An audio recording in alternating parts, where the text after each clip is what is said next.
Oui, les voici Pierre avec Stuttgart en blanc à droite à l'attaque contre Dukla de Prague. Centre de Luder Martin pour Volker qui repique au centre et fait passer le ballon dans un trou de souris.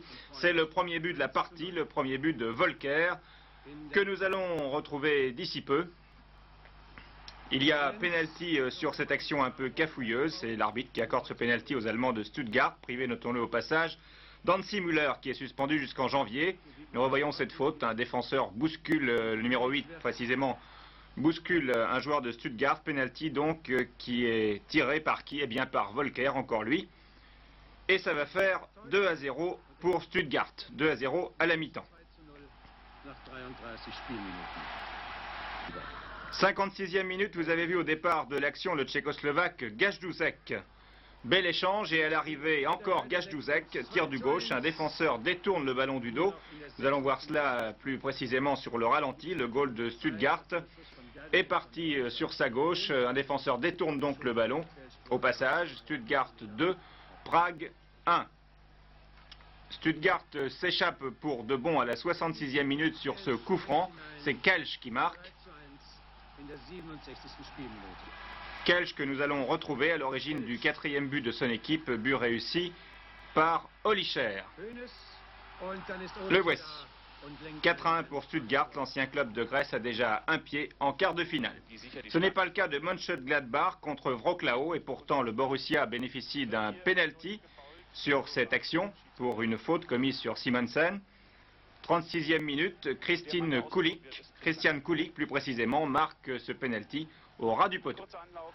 Unhaltbar, das 1:0 dann doch noch für die Gladbacher, keine Chance für Torwart Kalinowski. Mit diesem 1:0 wurde vorzeitig zu entscheiden. Les Polonais vont égaliser à la suite de cette action, rondement menée. Et Olesiak, bousculé, marque quand même 1-1. Le match retour sera difficile pour Mönchengladbach qui se déplacera donc en Pologne. La défense d'Ajax, un peu ridiculisée en bleu Ajax il y a 2 semaines par le Bayern, on a encore vu toutes les couleurs contre les Hongrois de Honvéd Budapest qui viennent de marquer le premier but par Nagy. Nous revoyons l'action, un Hongrois semble à la limite du hors-jeu sur cette action. L'arbitre italien, M. Casarin, accorde cependant ce premier but de Nagy qui sera suivi dans quelques instants d'un second. Un centre. Shriver sort, mais Nagy marque du gauche et ça fait 2-0 pour Honvéd sur son terrain. 3 minutes plus tard, alors que nous revoyons ce deuxième but de Nagy et la sortie de Shrivers, 3 minutes plus tard sur ce coup franc qui est un petit corner, énorme bévue d'Arneta et Lukacs, content d'être là, marque le 3e but.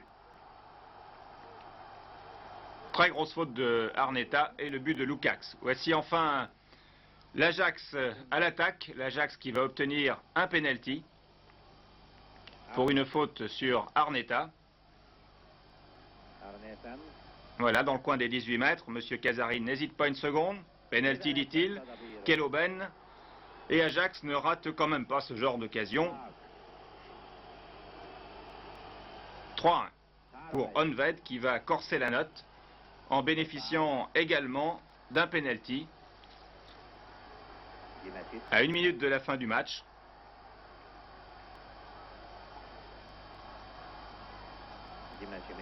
Voici la faute et le penalty qui va être tiré par Weinper. Score final 4-1. Ce sera très très dur pour Ajax au match retour. Honvéd a donc un très bon avantage. À Belgrade, l'Étoile Rouge reçoit Arsenal et l'Étoile Rouge est à l'attaque. Voici l'unique but de la partie. Un long centre, faute du numéro 2 britannique, balle récupérée par un Yougoslave, un tir repoussé de la tête et Blagojevic qui arrive de l'arrière pour marquer de l'intérieur du pied.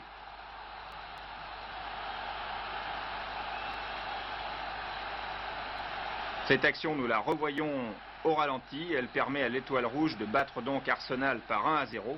Le match retour sera très ouvert. Vous avez revu cette faute du défenseur. Un premier tir repoussé de la tête. Et Blagojevic qui marque de l'intérieur presque du talon.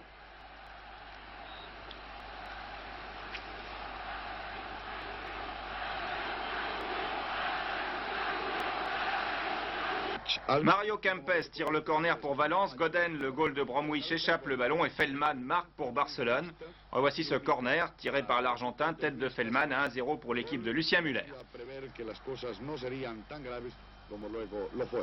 Pour l'équipe de Domingo, pardon. Mais les Britanniques égalisent à la 48e minute. Centre tendu de la droite, repris en pleine course par Cunningham, le deuxième joueur de couleur de Bromwich, avec le franco-britannique Cyril Régis, qui vient féliciter Cunningham. 1-1, retour très périlleux pour Barcelone. Enfin, Milan AC Manchester City, encore une bonne affaire pour la Grande-Bretagne. Manchester en tenue bleu ciel attaque, un centre et une tête typiquement anglaise, ça vaut le coup d'être vu. Réussi par Kidd. 1-0.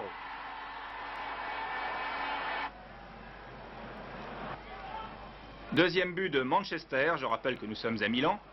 Suivez bien ce joueur, c'est Power, et comme son nom l'indique, il a du pouvoir. En voici la preuve, il file tout seul, traverse le terrain, et son tir rebondit devant le nez d'Albertozzi, qui est battu pour la deuxième fois. Milan va sauver les meubles maintenant par Bigon.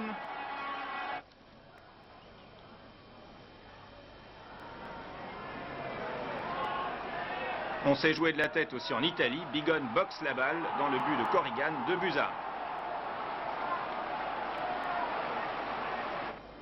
L'égalisation arrive.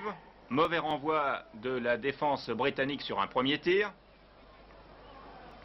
Et Bigon, bien lancé dans les 16 mètres, égalise 2-2. À noter que l'arbitre refusera 2 autres buts pour hors-jeu.